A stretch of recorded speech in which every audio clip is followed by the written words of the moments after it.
Welcome to the Creative Condition podcast, the show where I, Ben Talon, illustrator and writer, invite people from the creative industry and far beyond to share their story of creativity, both the nature and the nurture, the chaos and the calm. Creativity is a fundamental pillar of human happiness, something I'm increasingly fascinated by, and it's so often misunderstood. So little by little, I hope to build an archive of valuable stories, experiences and tips to help you maximise yours. Today I'm joined by one of the most innovative minds in sport. Ben Ryan is perhaps best known for his incredible 3 years coaching the Fiji national sevens rugby team to 2 world titles and a stunning Olympic gold medal at the 2016 Olympic Games in Rio. He joins us to hold a microscope over his creativity, the lesser chronicled origins of his innovative style, and why enjoyment is so critical to getting on the right path for us, no matter where we're trying to get to. As ever, the music for the show is provided by the brilliant Dirty Freud. Check him out over at Dirty Freud on social media for his latest tunes and news. Hello and welcome. How are you feeling? What do you think of the new show name? The Creative Condition. It's a little bit more descriptive, eh?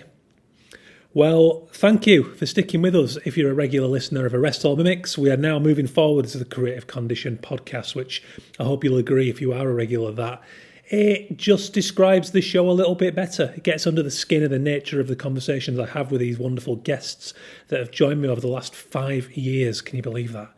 From Annie Atkins to Sir John Hegarty to Graham Wood from Tomato. We've had Jane Boyer on the show, Misled, Malika Favre, Sean Ryder, Don Letts. We've got Alan McGee coming up. We've got a whole cacophony of creative stories on this show, and I'm very excited to take it forward with the new guys. How are you? I think it's a big question at the moment with everything that's going on. We're still in the pandemic, though we do have some light at the end of the tunnel. Here in Britain, we do have a roadmap, as the government are calling it, to get back to some kind of normality where we can let our creativity flourish and roam in a bit of a wider environment once more. So I hope you're well. Let us know. Hit us up. We can always have that conversation. We can have it publicly. We can have it privately at Ben Talon Pod, all one word, on social media. The show is on all the big platforms, Spotify, Google Podcasts, Stitcher, you name it. We should be on there, and if we're not, let us know, and I will get that sorted out for you. Definitely keen to hear what you think of the new brand, the new name, the new identity moving forward. I'm hoping it's going to catch a few more casual passers-by wherever they may be. So I wanted to add a little bit more value to the start of the show, and I talked to the founding sponsor of the show, Illustration X, who've been here since day one, wonderful illustration and animation agency, and they're actually going to provide us with an industry insight for each episode.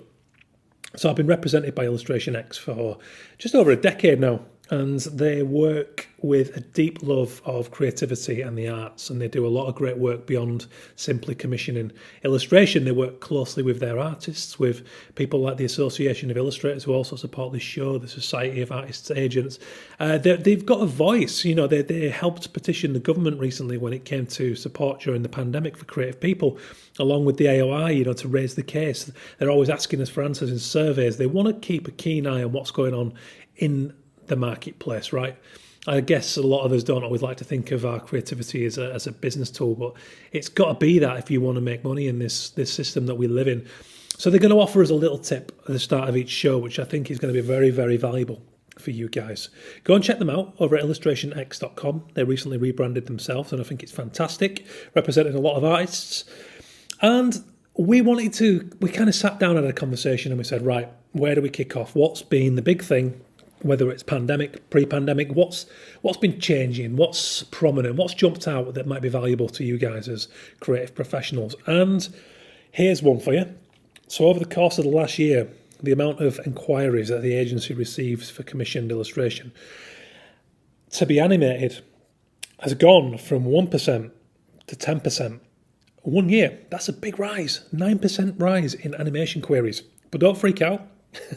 I've got some personal insights to put into this. So when we're talking animation, we're not talking full animation studio, you know, labour intensive, big budget, weeks and months and years at a time to create a piece of animation, because, you know, I never really want anything to do with that.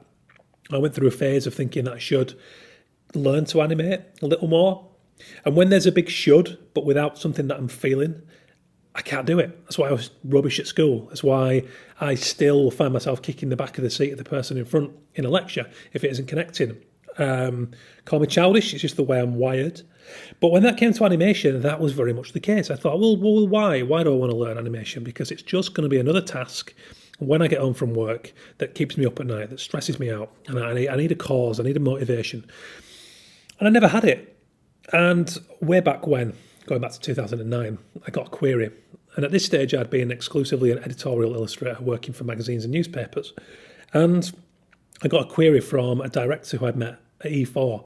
And he wanted to commission me to create animated artworks for Skins, for a TV commercial, a 30-second commercial for the new season of Skins. I think it was season 3 looking back. I said, yeah, of course I did, because he loved the style of work that I love to create, but I didn't have a clue about animation. Luckily for me, Mike Maloney, who is the head of art and graft, fantastic agency, held my hand through the process and taught me how to set my artwork up in PSD so that it could be animated by a motion graphics professional. And that's still happening to this day. So I've just finished a piece for BT Sport, a 3-minute film about Jason Robinson, rugby league and rugby union legend, about his life and his career. And I didn't have to do anything more than I would usually do, setting my artwork up as a layered PSD. And I hand it over to the motion guy, and they run with it, and they animate it. So there's that extreme. But what the agency have pointed out, and what I've noticed too, is that there's this lovely middle ground that's not too labour intensive to learn, where very subtle, simple elements are brought to life in a very, very simple, moving way. So think about London Underground, right? When you're walking and you're going down the escalators and you see those digital advertising boards with the movie posters on, and then, there might be, let's say it's a bank job, a heist film.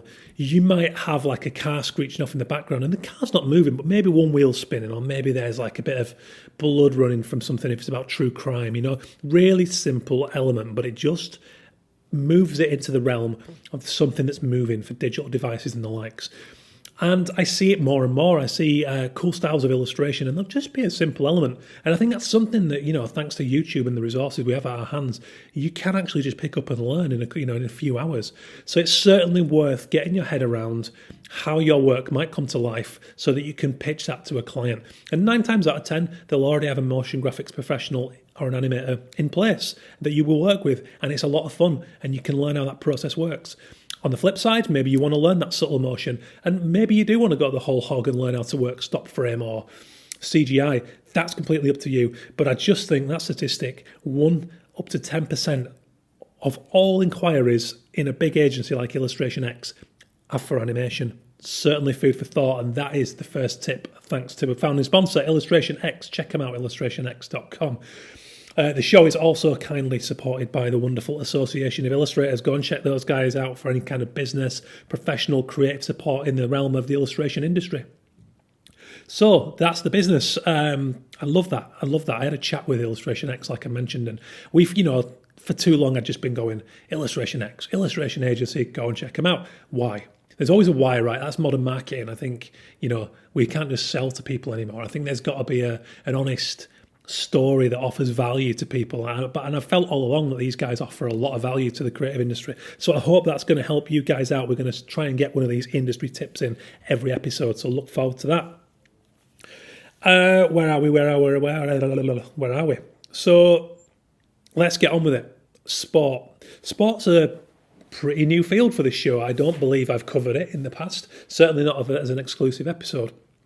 But then along comes Ben Ryan, and along comes this new title, The Creative Condition. And it's nice because it opens up the chance for me to kind of bring you guys guests from further beyond the arts. And maybe some of you guys just want to hear from designers and illustrators. That's fine. You can cherry pick the episodes. But I really think to grow creatively and to get inspired and to keep inspired and motivated, it's really, really important to pull highlights and gems from way beyond, and sport has always provided a great inspiration to me. Football, wrestling, rugby, growing up, it wasn't about the sports themselves, it wasn't about watching winners and losers, it was about the psychology and about how people motivate themselves to achieve these incredible, seemingly impossible goals. And that's where today's guest, Ben Ryan, comes in. As a kid and as a teenager, even now, I see countless mirrored lessons that sit exactly halfway between sport and art. It's hard to ignore. It's all about motivation, creativity, innovation, just getting ourselves going and trying to be the best we can. And Ben Ryan is a man who masterfully straddles that line. So you might be asking who. Ben is one of those kind of subversive characters. You might not hear him up alongside a Jose Mourinho or a Jessica Ennis or a Serena Williams, but he has achieved as much as anyone, in my opinion, if not more. I'm slightly obsessed with his story at the minute. So Ben, in a nutshell, was the England Rugby Sevens coach for a number of years, took them to new heights before he fell out of love, which he's going to tell us why, with the game. And he questioned his love of sport and his creativity and, his worth and everything else, like we do when we hit a down spell. And then, in 20 minutes, using nothing but instinct, Ben took on the Fiji national sevens rugby coaching job, and he moved out there on that whim with no money in hand. And it's just the best, most romantic sporting story you could hope to hear. But crucially for this show, it is underpinned by scintillating originality, fresh ideas, human empathy, giving people the conditions to thrive creatively, athletically, to make them feel good about themselves. And Ben is a very, very valuable source of information on all that good stuff. So here's a little excerpt from the start of his book. It's a brilliant opener, and it goes like this. Sometimes instinct takes over. Sometimes you just know within the first 2 seconds. Sometimes a choice seems just right. You have no idea where it will end up taking you. There is no safety net, no lifeline, no guarantees of rescue or second chances, just the faint outline of a dream. And it sets the scene for a story that I really believe is stranger than fiction, involving witch doctors, cyclones, bereavement, awesome tales of family support, empowering individuals, working with eccentric characters. So that's the thing. If you get the chance, go and read Ben's book, Seven's Heaven. It's so inspiring. And I just will go back to that book time and time again for inspiration. That's the opening segment from it. It's ghostwritten by Tom Fordyce, who is the opening guest on Ben's new podcast of his own, The Ben Ryan Show. Again, get on that. So much rich material going on over on that show. So that's about it. That wraps it up. Ben tells the story, of course, better than anybody ever could. He sits down for a good hour with us to share all that good stuff, all the insights, all the gold. So I hope you enjoy it. Get us your thought. Join the conversation over at Ben Talon Pod on social media, Instagram and Twitter. Let's get into this awesome conversation with Ben Ryan. Enjoy. Do check out his podcast. Read the book, Seven's Heaven. Nice one. All of my guests, I'm fascinated with those formative days. And I love your stories of playing table tennis and being out on bikes. And it's something I completely relate to as a child of the 80s. I don't know if it's looking back with rose-tinted glasses, but it felt like a really important way to learn some basic world knowledge, if that makes any sense. Yeah. Get to know what's right and wrong, I suppose. Get to form your first decent relationships with your mates. Get to do things like you feel a bit of autonomy, like a bit of independence. Get to make some mistakes and hopefully not do anything too drastic that winds you up in bother, but that you can learn from. Yeah, no, it is. I now that I live kind of close to where I used to grow up, I'd take Michelle, my partner, would go on long walks like you do in COVID, and she'd say, that's where I used to go when I was 7 or 8 or 9, or I'd get my BMX around here and we'd do that. Or I do look back on those days fondly, to be honest with you. Yeah. So what was the family set? Were you? I mean, with sport and the arts world, I'm always curious about the very early seeds of what might have triggered that interest. And I mean, I guess we hit upon it there, they're just being outdoors and playing out. Would it be fair to say that was an early foothold for you in sport? I've always felt a little bit, I talk about it a bit in the book, I've always felt a little bit like I don't particularly fit into any hole. So when I was, I grew up, I went to a little primary school around the corner in Strand on the Green, and then I got a scholarship to go to a private school for junior school. I didn't really enjoy it, and I left there after I was sort of 12 or 13. I went to a big comprehensive in South London, even though I was living in West London, and I'd get a bus and a train and a bus to get there because they played rugby, and there weren't many comprehensives in London that did that. And then we had a private house on our road, but it was the only private house on the road. The rest were all council houses, and we were next to a council block. So it was kind of like, you're a posh kid, you're not a posh kid, you're a posh kid, you're not a posh kid. For a couple of years, I'd be cycling back home from Ealing, where the private school was, with a bright green blazer and bright orange hair. And,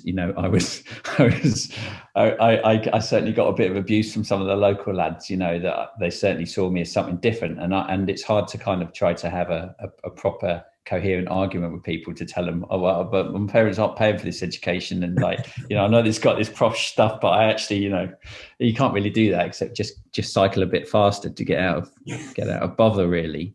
And so that's the same that continued, really. When I went to uni, I went to Loughborough, which was a real nice mix, and then to Cambridge, which obviously has got it's also got a really nice mix. And a lot of my mates actually at Cambridge came from working class northern backgrounds and comprehensive background. So I actually saw a lot of life at Cambridge, weirdly. But that's, I guess I had a bit of a mixed background, but I had we had a nice place in Brentford and a nice big garden where I'd spend all my time, really. And it was a bit like, I don't know if you remember, probably a bit before your time, it's Mr. Ben. I don't know if you remember Mr. Ben and the really simple way that was drawn, but he would have a little adventure. He'd go into some fancy dress shop, and he'd go out the back, and he'd be then suddenly a Cowboys and Indians. And then when he'd leave the shop and go back out, he would see people on his street playing Cowboys and Indians. And it was a bit like me, you would see someone doing something on telly, football, you'd be watching FA Cup final or something, or snooker, and then you want to recreate it. You spend all day in the garden, kicking a ball around, pretending you were whoever you just watched on telly, or sprinting around and all those sort of things. So I guess I gained, I did a lot of would you call it fantasizing, but definitely a lot of play around that, kind of just like putting yourself in a different world, like thinking different things. And I still do that, to be honest with you. If I'm on a drive, I'll go and think, I have different things in my head, whether I'm working out how I'm going to spend my 75 million that I've just won on the lottery, or my acceptance speech for Olympic gold medal. And I used to do that before I won Olympic gold medal. I used to do that all the time. I kind of like taking myself off into those fantastical worlds, really. And then my little sister, she's an artist. And my older sister is very dramatic and into her. She was an actress and didn't quite make it. And then so my mum liked all of that. And my dad was qualified as an engineer. He used to fix planes for the Royal Air Force. He was a mechanic. And so there was a bit of a creative side of things. So that when we go away, they would tuck us into to go and see some art or a building or something like that. And so I guess from an early age, I kind of, I liked it. Yeah, I liked it. It's funny, isn't it? Because we don't even, I can only speak for myself, but from what I've observed, even, 16-year-olds, they don't understand yet who they truly are. So how can you kind of go, this is what I want to do, that's the exact career. We all have the kind of astronaut or the football superstar dreams. And it's important to foster an environment where we can dream in that way, because that's how we start to piece together maybe who we are. But to put that kind of pressure on on a young kid or a school kid, or even surely it's about what you just described there, and about the space to find out, and the space to dream, and the space to play, because there's too much restriction on that, whether it's in school and the curriculum, or whether it's hierarchies. I just find that there's a lot of structure around that, and that maybe we, a little bit more freedom to make some innocent mistakes would benefit a lot more people, especially in terms of mental health. Yeah, I agree. My mum and dad, I was really lucky that they really did give me a lot of flexibility. So they, and I guess maybe that was the time as well, that no one was bothered if you left the house in the morning and didn't come back till it was dark. They weren't going to, there was no phones to find out where you were. We just rocked up and you knew when tea time was, and that was about it. And kind of as I got older, that continued, really. And so it does mean that you do some stupid things and make some mistakes, particularly, I was growing up going to school in South London, and you fall in with some wrong people and some right people. And a big comprehensive, you have lots of interesting interesting mates that you sometimes take you down little alleyways that you shouldn't go down, really. But it's all about making sure that hopefully the penny drops in time before you do anything too stupid. Yeah. But yeah, that's so. Yeah, I had a bit of varied growing up, really. Yeah.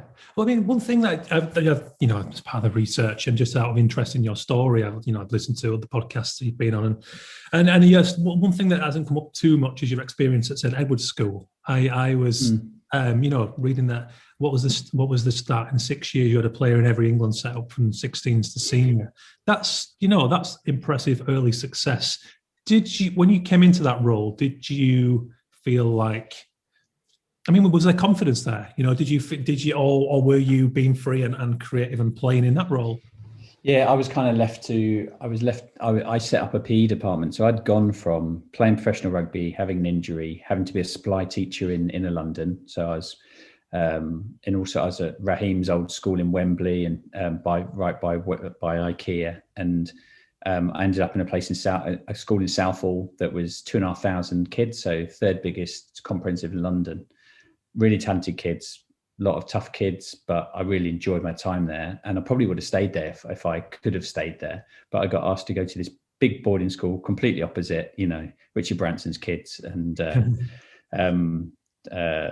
Emilia Clarke, who's in Game of Thrones, I used to teach her as well. But I was head of PE because there was no one else. There was the only PE teacher. So I was left kind of to myself. And actually, for the first couple of years, I could concentrate on just doing my thing creatively and coaching. And I actually taught art in those first 2 years as well. I'd only done art history A-level, and I only chose that because it was my third A-level. Couldn't really think of anything else to do. And the teacher that taught us had never failed. No one had failed it. So I thought, well, this could be all right. And he used to take off most of the big horse races. He would not be around for. He would be somewhere else watching the horse racing. And he would have just told us, keep quiet, don't tell anyone. And off he'd go. And so, Ascot and Epsom, when he would have a week off. But he actually, weirdly, like out of everything that I've ever studied, I've hung on to a lot of stuff he taught me, and I'll be sitting with our mates, 20 years later, we'll talk about the juxtaposition of that facade or whatever it is. And we'll talk quite, we'll get into it and we'll talk about all of that. And I really enjoyed Kandinsky as well. And so I did modules on Kandinsky and he had synesthesia. I think that's how you pronounce it, where the colors made noise. Found that so fascinating. And so I was kind of doing a lot of creative stuff in my first couple of years in St Edward's, and I had a Scottish headmaster that as long as the team were doing well and everyone was behaving themselves, he was happy for me to go and do my own thing. And it got the best out of me as a young coach, really, just being allowed to express myself. So now the dots join, you see, because having read the Fiji story and the England stuff, which is very well documented for good reason. I was itching to know what were the formative steps, and again, it just chimes with everything I believe about creativity and that freedom to find out what we've hit upon. So that's wonderful. That's wonderful to know that you were kind of given something of a blank canvas to do that in, and it just goes to show, when people are given the trust and given the backing, that great things can happen. Yeah, that's happened on a number of occasions, really, with me. It did it as a school teacher. It did with Fiji, because we'll come to that. But and with England at the start, it did, because I took over a sevens program. I won't get into bore you too much, but basically, I just couldn't access the players that the team used to be able to access. So I had to think creatively about how to do stuff, and I was on to a hide into nothing really at the start. So my bosses kind of just let me get on with it. As long as I didn't spend what budget they gave me, they let me do whatever I wanted to, really. And before that, I'd been at a club where exactly the same. They had just avoided relegation. They were in the third tier, and they had let me crack on with stuff as well. And as long as you kind of let people know what you're doing and you manage well, which I kind of have done badly and done well, in England, I didn't particularly up-manage well at all to my bosses. I always thought it was their job to manage me and tell me what my KPIs are and when I'd get reviewed and stuff. But up-managing is a two-way process for sure. And I did that really well with Fiji because I had a military dictator and a convicted murderer as my two bosses. So I had to up-manage well. So as long as you kind of set your stall out and you keep people informed and you don't give too many people above you curveballs that will embarrass them or then I think, yeah, you can be allowed when you start your journey to just go and do your own thing. Did that become your norm? Did you think that's just what these roles are? Because I guess if they're your early roles, there's a chance that you think, well, this is what coaching is, and all roles are going to be this free. Yeah, I think, well, that's probably how I came unstuck at England, because that's how I started my time with England. And then as the team became a bit more successful, as we got a bit more budget, and as it was kind of under the microscope a bit more, my bosses were getting more and more involved, but not involved. So, the sort of bosses that would come in at a meeting when you've just spent 4 weeks preparing a team, flown to New Zealand, maybe lost a game because someone's, dropped a ball or whatever, and you've really put your heart and soul into it, and then that boss will just tell you, oh, that guy's rubbish, drop him. And you get pretty angry when people try to get involved when they've actually not really been involved. Mm-hmm. And that was becoming more and more the case. So my eye was getting taken off the ball more by budget meetings and planning meetings and actually getting the boys to be their best version. And and to the point where I really fell out of love totally with professional sport, didn't want anything to do with it. And that's when kind of combination of either I definitely would have been pushed if I hadn't kind of finally jumped. You said something that was, I thought, was wonderful, and you referred to it as blind spots. Materialism and the things that I guess, I kind of picked 3 things in that vein. As I put status, materialism, and the idea of success. I find these are consistently, and this isn't just in sport, but I find they are consistent diversions. Well, blind spots. That's the best way I've heard it put, because of what they lead us away from just finding our happiness. Is that something you agree with? 100%. And that, I think kind of wrapped around all of that is ego. So the big blind spot, you don't want to like look like you're not as good as somebody else, or you don't want to be shown up publicly, or you don't want to lose an argument. And all of these things, I think, especially in coaching and elite sport, it's quite a macho environment. And so you're constantly wanting to keep if you're not careful, your ego just takes control, and you look back at it and think the decisions are being made by somebody else. That's your ego, not you. And it's only when kind of experience comes in, you start to be a bit more confident about what you're good at, mm-hmm. that ego can disappear, and you go, no, do you know what? I'm here to learn. I know what I can do. And that's going to make me a better person. But I've had to always keep it in check, to be honest with you, because it's really easy for it to just run away. And in my time with England and then going to Fiji, where kind of Fiji taught me to just stick to the basics and enjoy the simple life, and the material was easy to get rid of in Fiji because it was replaced by happiness, people laughing, sunshine, the basics, living in the present, because you're never really sure. Even if you're in Fiji and you've got a few quid, the supermarket probably hasn't got very much in it. You might get a cyclone. You probably get a power cut every week. And you just live in the present and appreciate the good things in life. But then I bounced back from there to work a bit in New York, and now I'm in London. And before you know it, that 3 years that I had in Fiji of understanding all of that gets unraveled pretty quickly if you're going back to first world and all of that stuff. So I keep things in check. I have a tattoo that's just here on my wrist that says Vela Mani, and Vela Mani was the only value really that we had in Fiji, which the team had, which is work together, love each other. And I just keep look up, if I'm feeling stressed or I'm getting angry about something that I've seen, I'll just look at that and remind myself as a physical cue, mate, just take a breath. I do a bit of the box breathing, in for 4 seconds, hold for 4 seconds, out for 4 seconds, hold for 4, and just to try to get your nervous system back thinking sensibly. And I've got to do that. I don't think I've never felt permanently Zen-like. I've had it for large periods of time in Fiji, but I've never had it permanently. So I'm always trying to get back to that. Yeah, the pace of our lives are, they're full of distraction, aren't they, and diversion.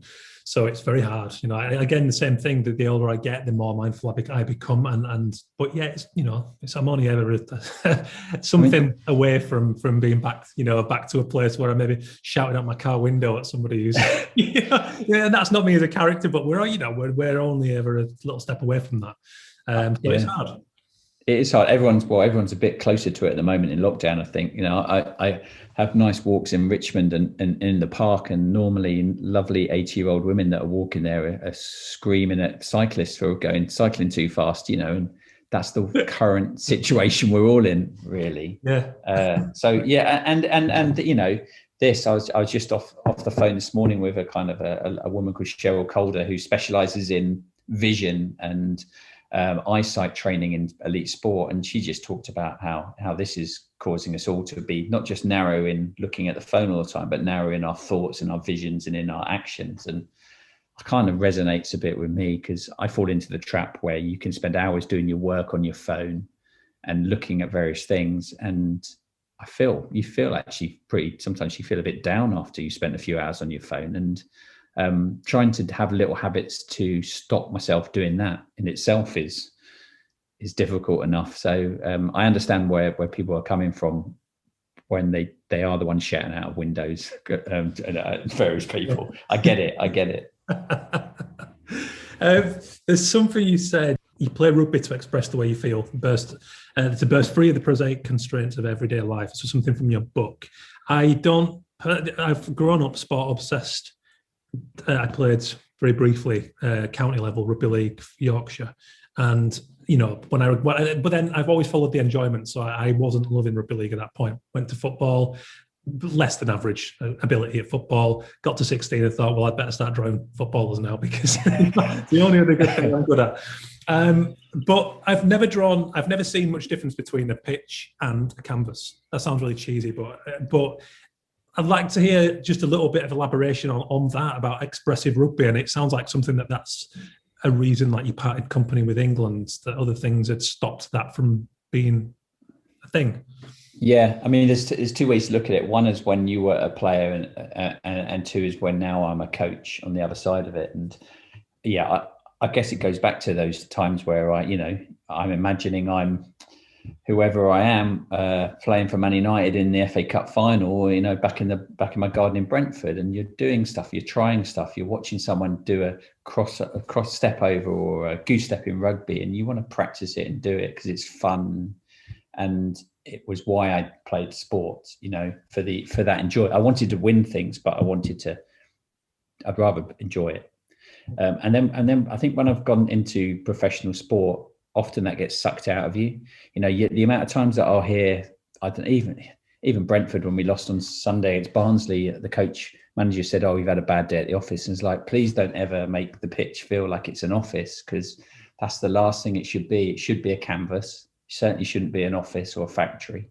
And I think we can easily get into that. And I know I've been in organisations where it's meeting after meeting after meeting. It's 3 hours analysing a game that only lasted an hour, and you're like, why aren't you letting these players like express themselves within a really simple framework? And I think one of the issues that we have as coaches is that those star players, those mavericks that like to do different things and express themselves, often they get mistreated by the coaches because they don't stick to what they're supposed to be doing, etc., etc. But actually, I think it's because deep down as coaches, we know those players know more than us, and and it's allowing them that and checking your ego, going, do you know what? This kid can do things that I can't even dream of doing or thinking. Let them get on with it, and give them some guardrails around their day-to-day that can help them achieve that, but don't suffocate them. And professional sport can do that. So, I get, that's why, I love watching sport for those moments where it lifts your emotions and it's far more artistic than scientific. Mm-hmm. Yeah. I just finished working on a short animated film for BT Sport about Jason Robinson. And, in terms of highlight reels and of explosive moments of just pure rugby and speed and breakaway tries. That was that was a whole YouTube rabbit hole that happened as part of the research. It's just, again, it's some of the loveliest things, and it's why you grow up wanting to do it, isn't it? Yeah, it is, and Jason's a great example of.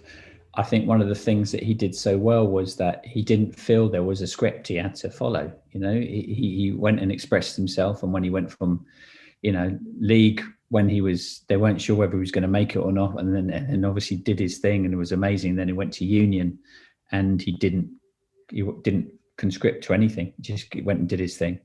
They're the players that you look back on and wish you could see more of, and that make you fall in love with the sport. So he's a top bloke.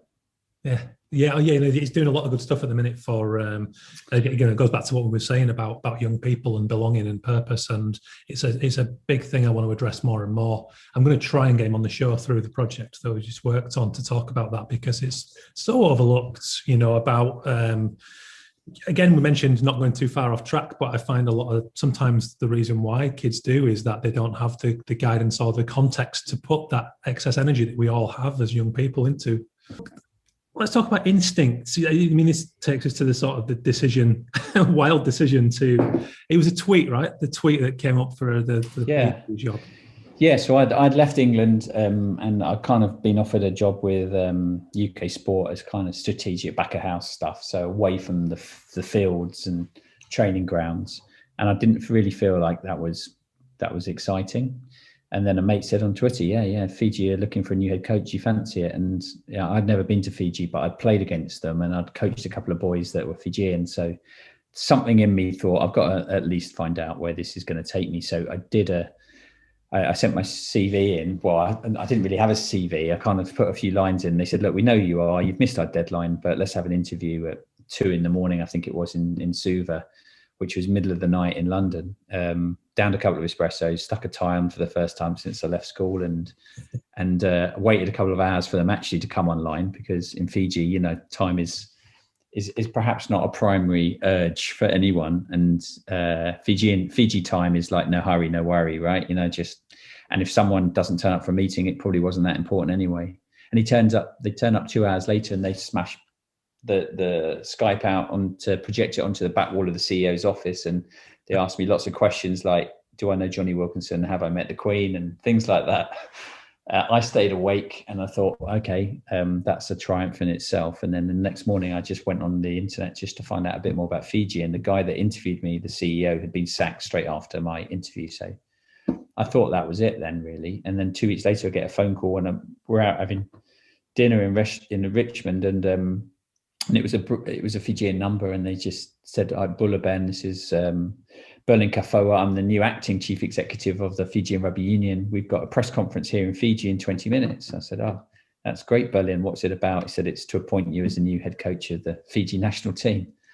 So I said, all right, do I have any say in this? He said, yeah, you've got 20 minutes. So I put the phone down, and if I'd been really English about it and I'd been given 24 hours, I would have got a sheet of paper out, worked out the pros and cons, had my questions ready for him in a follow-up phone call about how much was I going to get paid, how long was the contract for, where would I be living, who's left from the team, who are my bosses.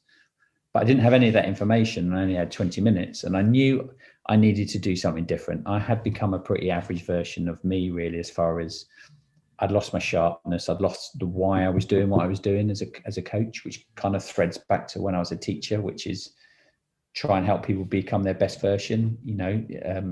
Although people try and say that and sound a bit magnanimous, it's selfish as well, because you get a massive buzz out of seeing people do their thing and knowing that you're part of their journey.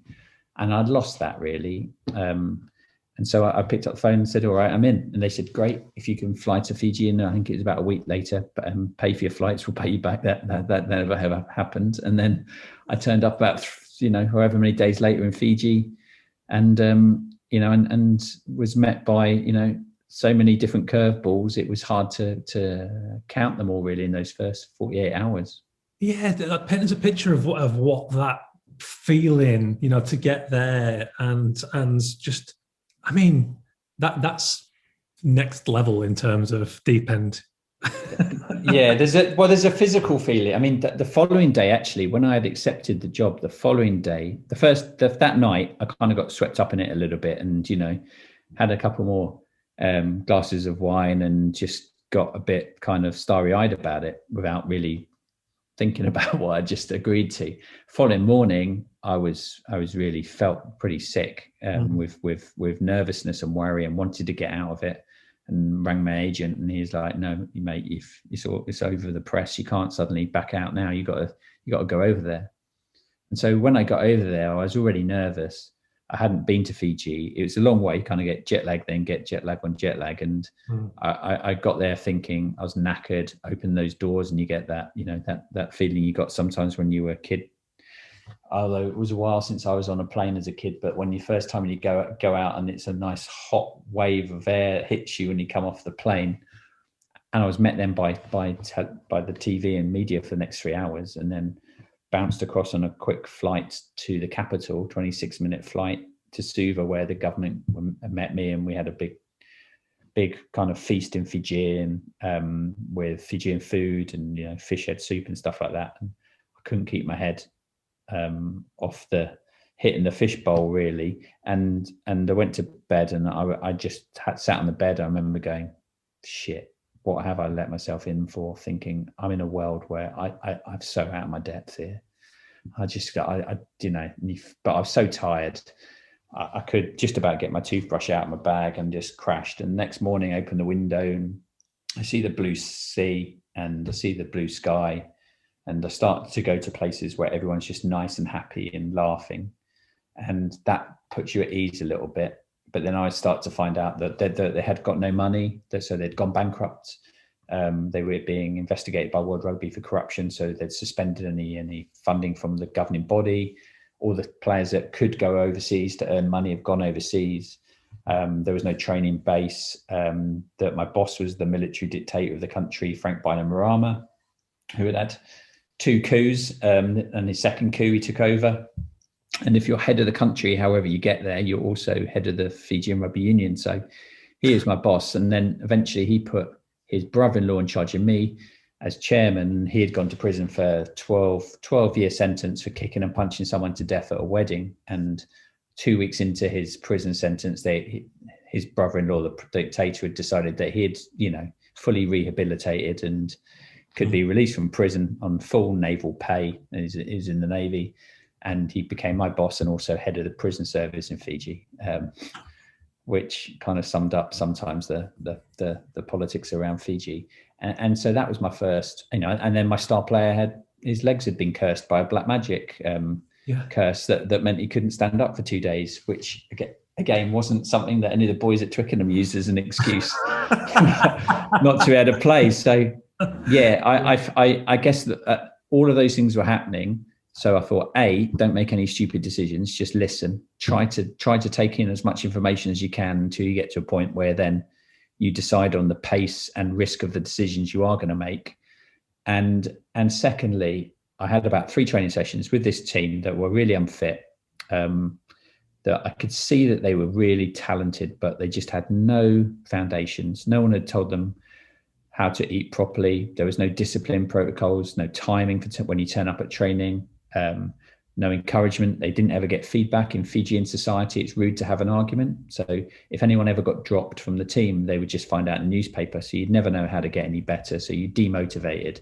But you could see glimpses of stuff that I'd never seen English players do. And I was thinking, crikey, if I can get this lot doing this on a bit more regular basis. And they were so thankful and grateful I was there. And I walked off my first training session having laughed the most I'd laughed in years. I thought that forget about all the other stuff that's going on. I'm here. I know why I'm here now. And so I'd have lots of stuff that would go on, loads of shit over those 3 years off the field. But every single training session, without exception, was almost a spiritual feeling, really. There was the way they approach the game, the way they approach sport, it's got to be fun. And they approach the sport like they approach life, because you never know in Fiji or in any third world country what's going to happen tomorrow. So they live in the present, and that's great as far as playing the game, they'll chuck the wildest of passes because that's what feels right in the time. That's their instinct, and because they do that a lot, everybody knows kind of what's going on.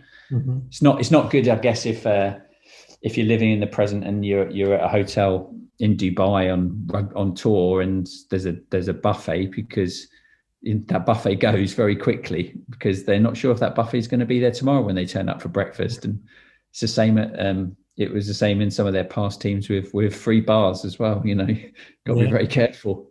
One beer was never an option with the boys. I could never go for one beer with them. I never had a drink with any of the players in the entire time I was there. But we had probably more fun than I've ever had.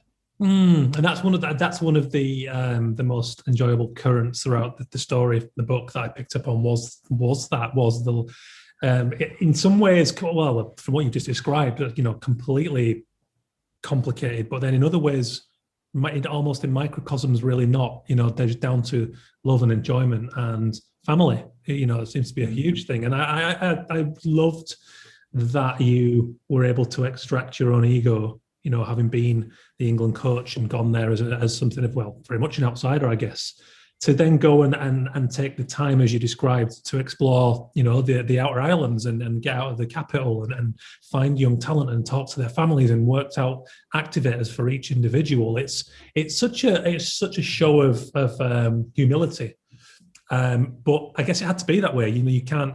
I think you said it yourself, that you can't turn up with a Western mentality to a South Pacific island.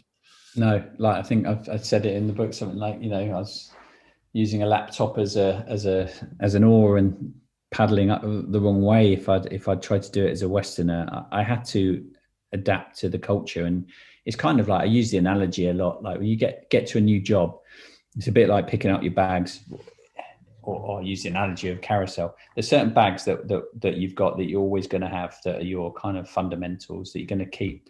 There's other ones that you're going to need to have new bags as well, and then there's other bags that you need to leave behind. Mm-hmm. And so when you go into a new culture, that's your decisions you kind of make. What stuff are you going to keep that you've done before? What other stuff are you going to learn, and what other stuff isn't appropriate and you get rid of? Mm-hmm. And so I had to listen, and I had to go back to the fundamentals. I didn't go to school in Fiji or eat Fijian food or listen to Fijian music. So I had to find out about the culture, and that meant meeting the players, finding out what drove them, finding out about their families, what was important to them, where they came from. And then that just grew a closeness between us all that made things a lot easier when the stuff got a lot harder in the years to come. Yeah, and it's about the long term and a lot of hard work and attention and care to make a moment, isn't it? To then, so when those, when you start to see something that you've implemented over a long period of time manifest in these awesome moments that are to come in this story, it must feel incredibly satisfying to know that you did that in a way that was respectful, in a way that cultivated that environment. It is, and I think it's really easy, particularly in sport, where it matters what your result is on the Saturday. That if you're not careful, you don't plan, you don't build as much underneath that, and you react too much if you lose or if you win. And for us, winning the Olympic gold medal was not about those 3 days or 2 weeks at the Olympics in Rio. It was about what we had done previously. It was about those, taking those boat trips to those outlying islands and sleeping in villages and meeting uncles of players and having conversations and leading to consistent behaviours then for those next 2 or 3 years, where everyone clearly knew what was required, a clear black and white. But I always talk about it like you have a box which is your guardrails. So if I'm working with you, Ben, we've agreed what our guardrails are, whether that's a deadline for when the work's been done, what your roles are, what you want out of me, what the timings are, and then we agree them. It doesn't just come from me as the boss; it comes from all of us, so that they're collectively agreed. Therefore, they're stronger. Because we've all agreed them. But inside that box, I'm just creating psychological safety where I want everybody to be their best version. And that means give them autonomy, give them belief and purpose, recognize their achievements, give them status, and give them really safe, secure conversations, so that when someone wants to talk to you about a concern, I'm not going to put a big black cross by their name thinking, oh, they're not the right person. I don't like someone that contradicts or says something against me. And if you can get those two things going, then I think that's, you're on your way to achieving what you want to. Yeah, very much so. And I see it all the time, in the creative industry, where a lot of my listeners are as designers or working in agencies or as freelance, and you see it all the time. It's the same thing. It's everything's, well, not everything, but you see micromanagement, and you see people coming in and doing the opposite of what you described in terms of coming and just listening and understanding the culture. It's almost, I'm here on the strength of my big job title from that other agency, and I'm going to completely change this culture, and everyone thinks you're a dick, Yeah. Which is what happens. And it doesn't mean the person is a dick. It's just almost that they haven't respected what was already there and looked for that raw energy, and given people the freedom to be their best selves. Yeah, see it a lot. I mean, I work across all different sports, at different levels, and in corporate as well. And I've got a couple of startups, and it's all exactly as you say. The mistakes happen when someone comes in with predetermined beliefs, or doesn't listen to people, or doesn't actually put psychological safety as a real priority for creating the right environment, allowing people to have, as soon as you take away my autonomy, as soon as I feel like I've got no say in any of this. And that happened for me when I was a young coach, right? And I always would say, when you start your journey, and whatever that is, whatever your career is, if you have a mode of transport to signify that, for me, it's my rusty BMX that squeaks a lot, doesn't go very fast, hasn't got any gears, but I can control it. And if I do hit something when I'm cycling, next time I'll probably understand how to maybe negotiate it. But I'm in control. And as you get into higher jobs, you develop and evolve in the bigger organizations, that mode of transport changes. And when I went to Twickenham, that became a really big juggernaut that goes really fast in one direction, hard to change. You're not at the front, you're certainly not driving it, you're at the back somewhere with an obscured view. Mm-hmm. And you lose your autonomy. And as soon as I lose autonomy in a job, I'm out of there. I'm gone. You're not going to get the best out of me if I don't feel I'm contributing. And it's a corny saying, but that NASA saying where they asked the cleaner, what his job was. He said, it's to put a man on the moon. It's when you get that connection in an organization where everyone stands up on a Saturday to say, yeah, I actually helped Leeds get 3 points. I might be doing the accounts in the offices, or I might be the night security guard, but yeah, I made a difference to that winning goal. That's when you're going to get an organization that's feeling that autonomy, and it's going to probably be more successful than not. Yeah, absolutely. And I adore the story, the sand dune training. I think, am I right in thinking that was down to restriction, and that was basically, the money wasn't there and you couldn't afford to travel, therefore let's make the most of the natural landscape and what these guys have grown up in terms of terrain. I think it's a beautiful story. Yeah, it is. Like my dad used to tell me stories when I was growing up of this Australian runner called Herb Elliott that had this crazy coach called Percy Cerruti, and he trained his athletes harder than probably they'd ever been trained, but he wanted to do it in beautiful surroundings. And he felt that those two almost had to work together. And so when I came to Fiji, I needed to find a solution to be able to train hard, create teamwork and togetherness, but with no money. And we had these Singatoka sand dunes at just a World Heritage Site that we'd go up to early in the morning before the sand got too hot for our feet. And you'd see the smoke rising from the villages, and you see the Pacific on the other side, and you'd train ridiculously hard, but it's just the team there. And so everyone had that unity, and they were doing stuff together. And as a coach, you can just take yourself away from that, because they're a team trying to get up a sand dune and then back down one and up one. And it created all those things I talked about for psychological safety. And it's when that artistic way to look at training and sport meets that scientific, and the sand dunes are a great example of having that kind of perfect balance, I guess. And I would imagine, the way I picture it from the way the book is written is that I have to imagine there was a lot of bonding going on there between the players, between you and the squad. And that, it's almost like you don't need to work on that because just the environment and the fun in the simplicity of the training fosters that. Yeah, 100%. And yeah, as a coach, it makes your job really simple when you have those sort of things. And they worked incredibly hard. They're in beautiful surroundings. It was done very early in the morning when you get down, because after a few weeks, the villages around the dunes started to find out that we were there. So when we got down to the bottom of the dunes, they would be there often, like with some food for the boys, and we'd go then to a little a waterfall where we'd have our recovery. I mean, sounds terrible, doesn't it? And my team manager, Patty, who's 176 kilograms, he's a big boy. He'd be in the bottom underneath the waterfall, and he'd get his head and shoulders out, and he'd be doing that all over his body. The boys would be laughing at him, and it would just be a very joyous experience. Yeah, and it was very community, and yeah, I miss those moments. Yeah, and I'd be remiss to not talk about Jerry Tawaya. I mean, it cracks me up, the story about him hiding in the bushes. And the boots is just, it's a tale I'll always remember. Can you tell us that? I know you told it a lot, but it's just worth it. No, I don't grow tired of telling it. This is, in my first early days, really, I travelled around and watched lots of tournaments, and there's this kid that was playing in this tournament called Jerry Tuwai, and when he had the ball in attack, it was all about fun, doing things outrageously. He had amazing footwork and vision. He was ridiculous. But when there was hard work to be done or had to defend, no chance. You wouldn't see him, hands in pockets, walking around, waiting for somebody to get the ball back to him so he could do his thing.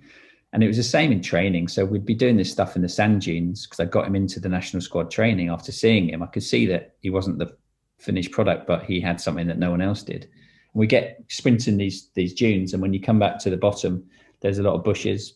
And one of the times, he would be hiding in the bush and thinking that, he could perhaps I could ignore the fact that he was hiding there for a couple of runs and he'd get away with it. But you see his arm poking out and carry him, finish off the training session. And I took him then back. I said, right, let me drive you home and have a chat at Talanoa, they say in Fiji, with your mum and dad, just to see if we can help you become your best version, or in kind of words like that. And so I drove him back, and Jerry lived in a settlement in Suva, in the capital. So, it's not all sand and sunshine and coconut trees. A lot of the people in Fiji live in the interior, in pretty poor areas, and there's not many dangerous parts of Fiji, but where he lived was one of those.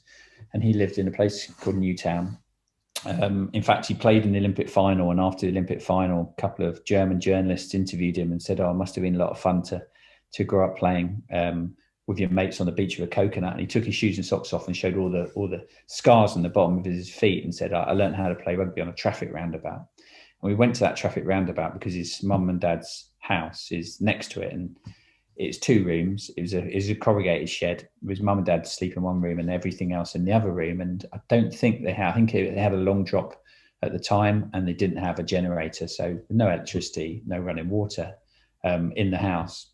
And I saw his mum and dad and said, look, your son's super talented, but he doesn't understand about consistent behaviours, and we're never going to get the best out of him. He's not going to play for Fiji. And how can you help? And they said, well, when he was, 13 or 14, I think he left school. He went to dive for fish in Boover Bay, spear fish with his dad. They'd catch the fish and he'd sell them on the side of the road, early morning. And he'd go home when he'd sold the fish. And, immediately, I thought, well, he's not afraid to work hard. That wasn't the problem. He hadn't connected the benefit of training to performing. And then his mum said when he was 16, he came and saw them and said, I want to be a rugby player. This is my dream. And his mum and dad didn't say, look, you've got to continue to do what you're doing and sell fish and provide for the rest of the family and your 5 brothers and sisters. They went without food, his mum and dad, for a week. They got the cheapest pair of football boots they could get in the only sports shop in Suva, in J.R. White's. They sat him down a week later. They gave him his left boot, said, this is your knife. They gave him his right boot and said, this is your fork, and said, this is what you're going to use to put food on the table for us. And then they backed his dream. They gave him his why, and he had knife and fork written underneath his boots when he played in the Olympic final. And it was a massive moment for me because, immediately I understood what was really important and valuable for them, connected to their why, connected to the people around that I could then use to help him, get to the point that he would be self-sufficient. He needed to get some good habits. So I'd tell his mum and dad, exactly when training was, or exactly when he should be home, all those sort of things that I probably shouldn't be having to tell a 24-year-old to do. But it was to just get him to then become his best version. And I then did it almost the same, going around to all the other families and see them and find out what their different whys were, and to build that network of support, which was absolutely crucial, really, in our success. I love that, and it brings me on to mentors and leaders. I always think back to a college tutor I had called Bill Parker when I was studying a BTEC in graphic design, and your story reminded me of him in as much as the attention to individuals and the nuances of a good teacher, what I consider to be a good teacher, which is the ability to shift from person to person and find those points. I remember Bill dragging me to one side in a kind of fit of rage. It sounds bad, but he was pissed off that I'd consistently relapsed from these lovely free paintings I'd been doing in life drawing because of the time constraints, to then when I had time to overthink my artwork, so my projects, I would end up with these very stiff wooden, almost architectural blueprint style drawings. And he just flipped one day. We got just into the second year, and he dragged me next door, and he started shouting and saying, "We need to see this." You know what? And what I didn't understand and couldn't have understood at that age was that he knew I could take that heat. He had paid attention. He had watched the way I behaved in the studios. And, I was a Yorkshire lad. I would be running around flicking paint at friends, and not all the time. But, there was a really great culture of fun in this art studio because we come from the school system where you're sat in rows and you have to put your hand up to go to the toilet, to suddenly being, wearing what we want and being cool art students and living the dream, really, not having to do any of the other subjects. But he saw that I the way I was, and he wasn't afraid to give it to me, and he knew that it would galvanize me, and maybe that's how he had to get to me, and it totally worked. It put the fear at me, and I kind of thought, shit, okay, I've got to get back on his good side now, and I did, and I'll never forget that moment, and it was the foundation of the style that I have now, the really loose, stripped back style, and he finally cracked me and got me away from this a very unnatural process that was just stuff I'd seen out there that I was trying to copy, like I guess we all do in those early years. But then the very next moment, Bill would go and sit with, I think of a girl called Eloise who was painfully shy and I never really got a word out of her, but immensely talented. And Bill would then go and sit and he'd almost whisper and be very gentle. And I just look back at that and think, what a wonderful teacher to be able to do that and to draw something out of everyone. And your story just reminded me of that and the absolute importance for any kind of mentor or coach to be given the time to do that. Not to be given a whole pile of paperwork or bureaucracy or other bullshit, that takes them away from that. Because when that happens, look at the school system, people might disagree, but I just think teachers inundated with paperwork to do, having to manage COVID tests and not have the time to sit down with their pupils who are maybe going through mental difficulties. I think it's a life lesson more than a sport or an art thing, I totally agree. And I'd love to know what his boss was like, whether he had created that for him or whether the environment was such that they were all allowed to do their thing. And it just shows a great emotional intelligence, probably based on a number of things, some just innate ability and also his experience and knowing, what's important and his value system. Yeah, it's great that I'm the same. I can remember from some teachers that I had from 40 years ago, and it's amazing, isn't it, how those things resonate and stick with you. It shows you the power of a conversation, and it goes again back to that old, slightly corny statement. But people might forget what you say to them, but they won't forget how you make them feel. And that is certainly my job as a coach and previously with a teacher. Super important. I think it's right at the top, and it does. If you wanted to break that down, it is creating that safety psychologically for people to feel like they are valued, you care about them. The conversations you're having are not just, one size fits all, and that actually it makes a difference, and you want to do better as a result of that. You do, and I thought a wonderful example was also the story about Pio Tuai and giving him lower targets in training for fitness, knowing his personal circumstances, but also being open with the rest of the squad about the fact that you were doing that and these are the reasons why. I thought that was excellent too, and very much, again, just ticking all the boxes we just talked about. Yeah, thanks. Yeah, Pio was one of the most talented players that I'd coached. A big boy, 6'5", 120 odd kilograms when he was not being shy around the breakfast buffet, and he was just incredibly talented. But he'd gone through a lot of misfortune. His wife, when I was there, his wife had died from cancer. His house had been destroyed by a cyclone. He had a few demons.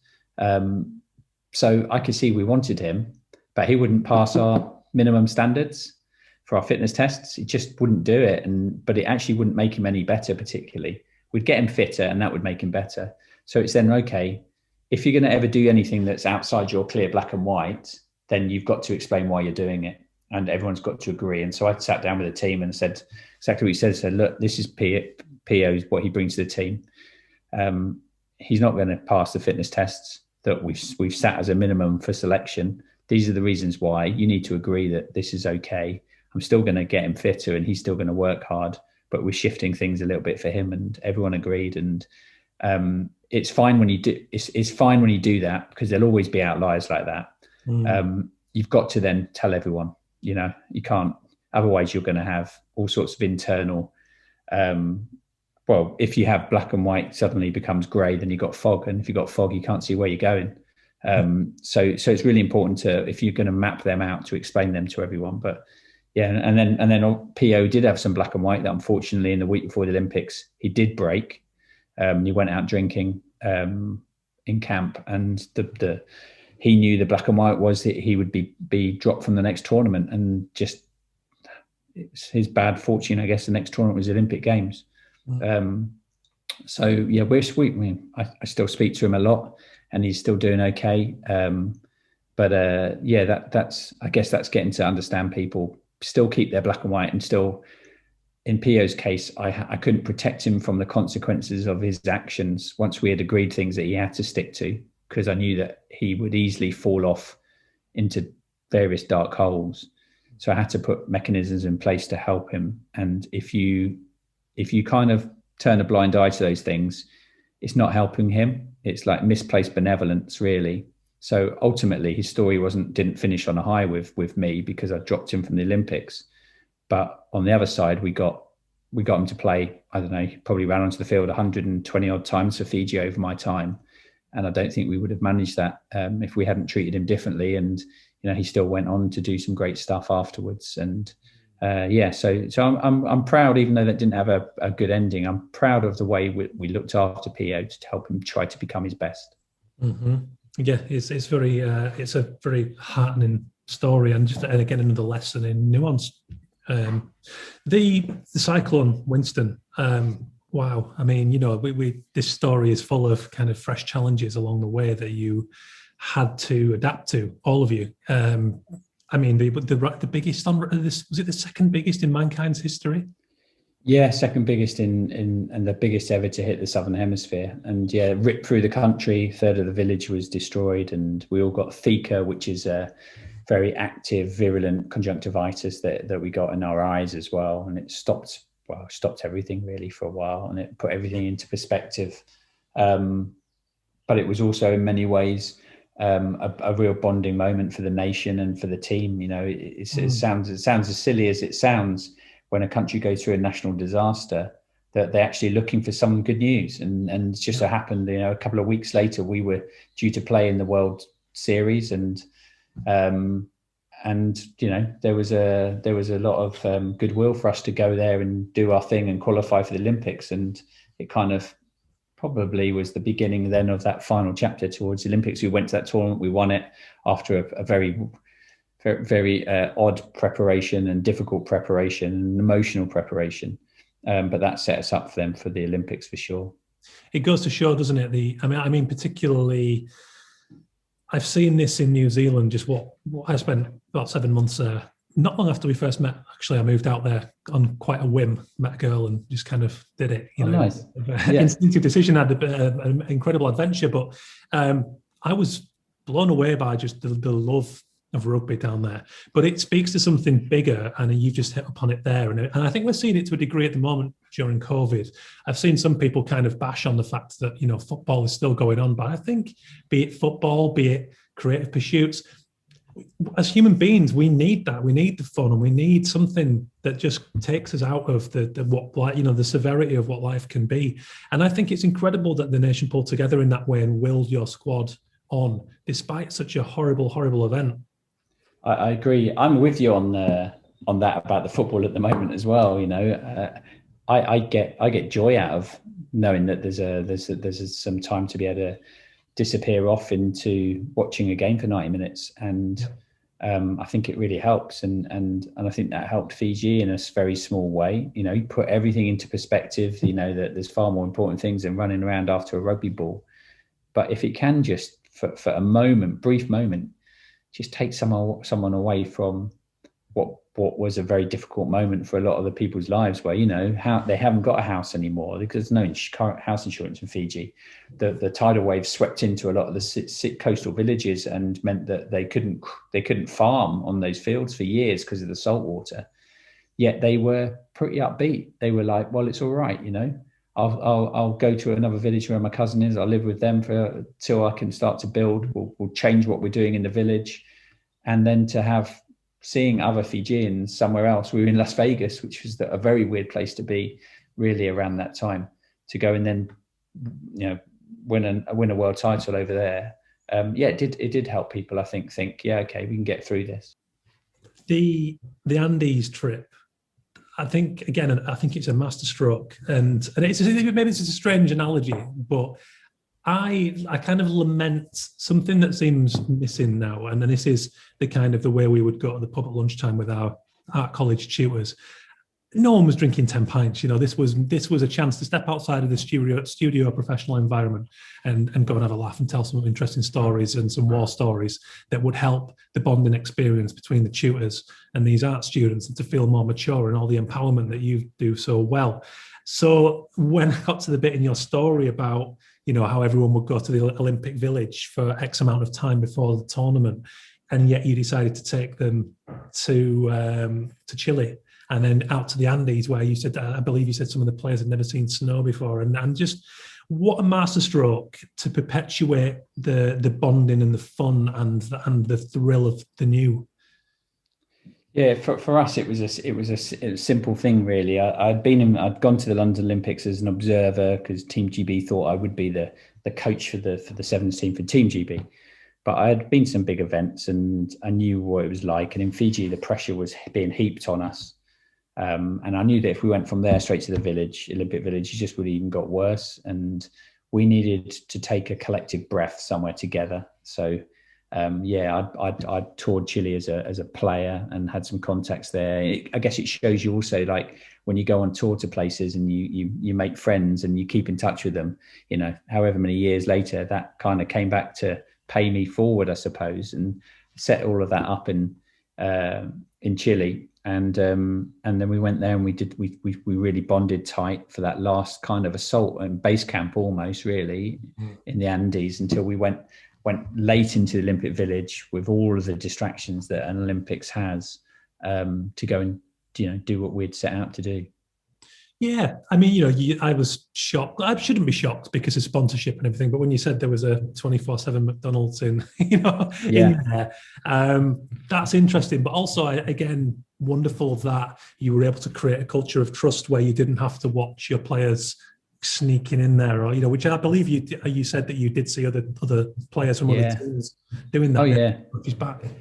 Well, yeah, I mentioned, I don't know if I mentioned it in the book, but after about day 4 in the Olympics, there was a queue going around the corner and outside the McDonald's with international athletes and their coaches, and there was a notice on the door saying, because of that, we're limiting 20 items per person. This isn't Olympic Games, but half the people in a village or at Olympics are what I'd consider Olympic tourists. Their dream has been achieved by going to Olympic Games, and that's really, anything else is an added benefit. And that means there are so many distractions in an Olympic Village that you have to be tight as a group, and you have to also have a real alignment in what everyone's agreed, and you have to trust people massively. that they're not going to dash off because it was it wasn't just 24/7 McDonald's.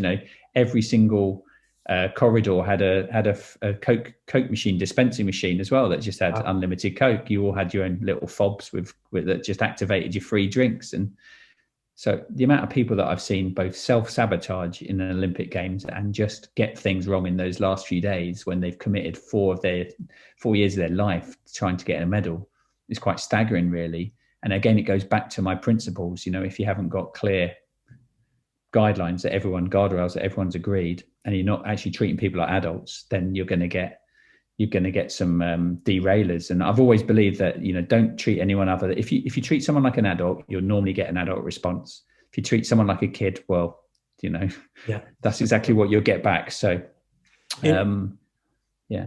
It almost sounds like the wheels were in motion from the moment you went on the as you described it, the base camp trip, that there was just such a sense of joy that this was it, that you'd worked and you'd laid all that groundwork for all that time and created all those principles, and that this was it. This was the time to go and do what they do best on the field and enjoy it.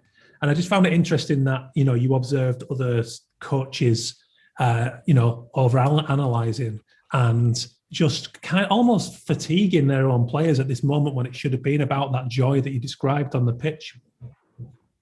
Yeah, I think when you get to those last moments, if, my job as a coach, or in any job I've done, I want to make myself redundant. I want to go to a big game and sit in the stand, have a beer, knowing that everybody knows what is required. They don't need you to tell them, where to go, who to pass to, who to tackle, when to go and have food, when to go and do your warm up, because they have that autonomy and they can run themselves. And that's kind of where we'd got to in those last few days in the Olympics. And I saw the opposite with lots of teams. People just think, more is more. And you think, my brain doesn't work like that. It's like, okay, if you're spending more time analysis with players, you're spending more meetings, you're spending more time telling them what to do. And then you think on the field, suddenly they'll become these independent thinkers. It just doesn't add up.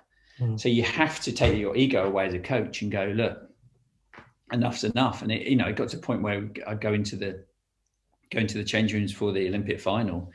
And this was the most viewed rugby match of any format ever in the world.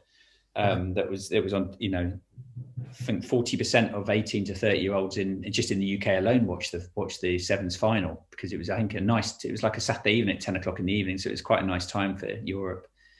And I went in to do my speech, that you'd seen on any given Sunday and all that sort of stuff. And I practiced it and I was ready to give it some welly. And I just saw everyone was happy and having little conversations and positive body language. I thought, if I said anything now, it's just going to be for me. So I just said, good luck, have fun. And off I went. And then they put together, just an unbelievable, perfect performance in the Olympic final that won us the gold medal, first ever medal for a South Pacific island. But also, the IOC gave us the team performance of the Olympic Games, and then we went on to, back to bank holidays in Fiji and my face on banknotes, and they gave me a waterfall, and the book got written and a film's getting made. So it kind of ran away with itself. Yeah, the script's just been finished now, and the write, it's taken about 2 years to write. So fantastic! That's great news. So that'll be fun. Brilliant. Are you playing yourself? No. They'll get some poor, unsuspecting, unemployed ginger actor to play me. Oh God! I just and particularly for my listeners, I just think that particular story of going out there and playing attacking rugby in such a high pressure situation that a final could be and is for a lot of people. I mean, I experienced it myself early in my career. I got to get my first commission for The Guardian and just completely lost my head and froze up and delivered just this. It wasn't terrible. They came back and used me again 4 days later, so I kind of got out of jail. But I felt the fear and kind of buckled to some degree. So, at least now it's almost when there's pressure on a job, I know how to use that pressure, and it tends to be the best thing for my style because it's so stripped back. So I just think it's such a lesson there not to buy into the client name or the agency name or the prestige of a job. Again, it goes back to the illusion of success. It's almost, no, you're still being brought in to do exactly what you do well. So go out and do it in purity. I agree. And I think, it definitely helps dealing with pressure if you feel like you've got competency. That overcompetence is what I want in all the players, where they feel they can do anything under any amount of pressure. But you don't want that overconfidence. You don't want to create underconfidence either. And so if you get all of those things right, then I think when the pressure comes on, it does lift you up onto, and elevate you what you're doing. And if you haven't got all your ducks in a row, then it can push you down, and then suddenly you've got sub performance. And it was a really important lesson for me, because I knew once we'd had everything done, we were well prepared, we'd done all we can. When the pressure came on, we did kind of feel like, okay, this is going to add to us. We're not going to feel it. And that's what happened. Yeah. There was an expression that was wonderful, flick off the devil, if you don't mind just explaining that, because again, this is a very real threat, in sport and way beyond sport. Yeah, we used a few. I mean, in Fiji, they love storytelling. It's particularly in the evenings with a hot chocolate, sitting around a table, having chat and telling stories. And so I would thread in any of the things I really wanted them to own in on the field into stories and into physical manifestations. So we'd have, if somebody was on the floor and knackered after continuous passage of play, and they just want to have a few more seconds on the floor, because somebody else can probably make that tackle and no one's really going to notice. That's when you've got that devil on your shoulder. And so you had that physical movement where you'd get your hand and or someone would look at you and flick an imaginary devil off their shoulder to remind them that, like, all of that is temporary, just get on with it and don't listen to that ego, which is that little devil. And you can get on and do things. And we'd do those little things all the time as little physical cues that the boys would own that would help them. Yeah, I mean, that I never got involved as a coach to tell them to get off the floor or to run over there, because the players were managing it themselves. I have to ask, so after, this is one of, I think on your book, it says one of the great sporting stories, which I 100% agree with. Was there an aspect of Frodo returning to Hobbiton afterwards? I just can't process how you come back from a story like that. Well, I can, but there must have been some reacclimatization going on. Yeah, I think when we go back to Fiji, that it was all a blur then. Everyone was just super happy, and it really united the country. And that there have been problems. We've had coups based upon Indo-Fijians and indigenous Fijians and all sorts of things around that. And we had just this beautiful unified country that. So that was just bliss really for that week. When I left, and I ended up working in New York with some basketball teams, and that suddenly it's like, you really do feel like, well, what's going on? You also act a bit like a dick as well, because you've just won Olympic gold medal, you've achieved everything you want to. You feel like if you're not careful, that ego gets the better of you. You're untouchable. You are the soothsayer, that's the fountain of all knowledge and all those sort of things. And you have to then go for this decompression where it's a bit depressing, really. I think for me, it's not about the medal. It's about the journey towards it. It's about everything like that. And after that, everything's kind of downhill. Mm-hmm. I just had a kind of a hiatus where I was in Fiji and just got dragged along with everyone being so happy. But then when I left, it kind of just gets you, and you do start to think, it's not going to, maybe it won't get any better than this, and this is as good as it gets. And you do have this big hole that can drag you down. You can then become, if you're not careful, a bad version of you again, go back to the material. New York wasn't a particularly great place for me to be then, because there's plenty of material stuff in New York. And then you learn from that experience, and then next time you achieve success, you manage that a lot better. So I definitely can see when people say that there's a real drop in how they feel after winning something big. I totally get that. Yeah. I mean, not to the sharp end of that, I suppose, is I think of like the Andrew Flintoff story, and and what comes when you've poured so much of yourself into such an intense experience over such a period of time. that there is this void and a chasm. And I actually got to interview Mick Foley from WWE, three-time WWE champion. I'm a big wrestling nerd. And I interviewed him for a male mental health campaign that I put together on behalf of Calm, campaign against living miserably. And they kind of address the male statistic of 3 suicides to every 1 female because of the stiff upper lip and just something about the male condition. So I wanted to explore this idea of artistic expression and creativity as a wonderful emotional outlet, and what that did for a whole range of people in the creative industries, and was able to actually interview Mick Foley, who was doing a lot of stand-up storytelling and kind of / comedy at the time. And I asked him about that, and I used the Andrew Flintoff documented depression after his athletic career.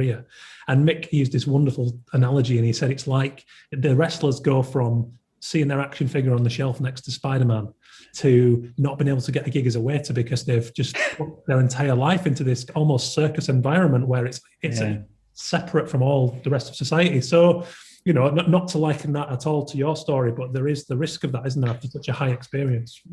Yeah, there 100% is. And I think it's just about having the right people around you and having a bit of the ability to be able to get away from worm's eye to bird's eye and just see a bit more strategically on what life's all about, really. Yeah. Well, I've kept you more than long enough. Just quickly ask, so what's going on now? I mean, the exciting news of the film, but also the podcast coming up. Yeah, thanks for that. Yeah, no, we're just launching a podcast called took a long time to work this one out, the Ben Ryan podcast. So that's we've got a couple of teasers coming out now, so you can get that on all the normal platforms. And I'm in some projects. You know, it's hard to do my normal job at the moment as going into clubs and working in different organisations. I work for UK Sport and Nike, and a lot of those are now all virtual until we're allowed to travel again. But I've got my hands full, and the pod's been fun, and this has been good. I've loved this, Ben. Thank you very much for having me on. There you have it. Thank you so much to Ben Ryan for taking the time out of his busy schedule to come and join us for the show. Do yourself a favour, go and listen to Ben's brand new show, the Ben Ryan podcast. If, like myself, you take inspiration from the world of sport, from business, from the arts, and people's stories of how they've used their own creativity and their athleticism and their own unique methods to achieve great things, then that's going to be a big, big show. You need to subscribe to that one. And please do go and read Ben's book, Seven's Heaven. It's absolutely amazing. Tom Fordyce, who ghost wrote the book, is the first episode on Ben's show. He's a sports writer and a very good one at that, and journalist. And Margot Wells, wow, I mean, what a story that is. She, with no previous qualifications, coached her husband to 100-metre sprint gold medal in the Moscow Olympics. It's a hell of a story and a very, very inspiring show. So check it out. So there you have it. There we go. It's the first step on a new evolutionary chain as the Creative Condition Show. Thank you for tuning in. I do appreciate your listenership. If you get a second, please do drop us a little review on iTunes. So there we have it. Coming up, we've got some awesome guests for you. I've got the legendary Alan McGee, founder of Creation Records and the man who discovered Oasis, Primal Scream, the Jesus and Mary Chain, among other bands. He is a creative force of nature, a very, very funny, outspoken man who gave me an hour of his time to talk for the show. So we've got that one coming up. We've got the lovely and hugely inspiring Jessie Maguire, managing director of Thought Matter agency, doing great work that matters is their strapline over there in New York City. And we have Tim Eastleigh, whose recent book The Moon is something special. Go and check out the photo journal that the Observer and the Guardian put up there. Google Tim Eastleigh The Moon and go and have a look on his website. Tim is an illustrator, designer and photographer who publishes his own indie books too. Great conversation. Again, no prior qualifications in the arts. Tim carved his way into something he enjoyed and did it on his own terms, and it's a great, great story. And I guess in these times with big fat university fees and 3 years out of your life, it shows that there is another way. So get your ears on that one. Big episodes coming up. Thank you for listening, guys.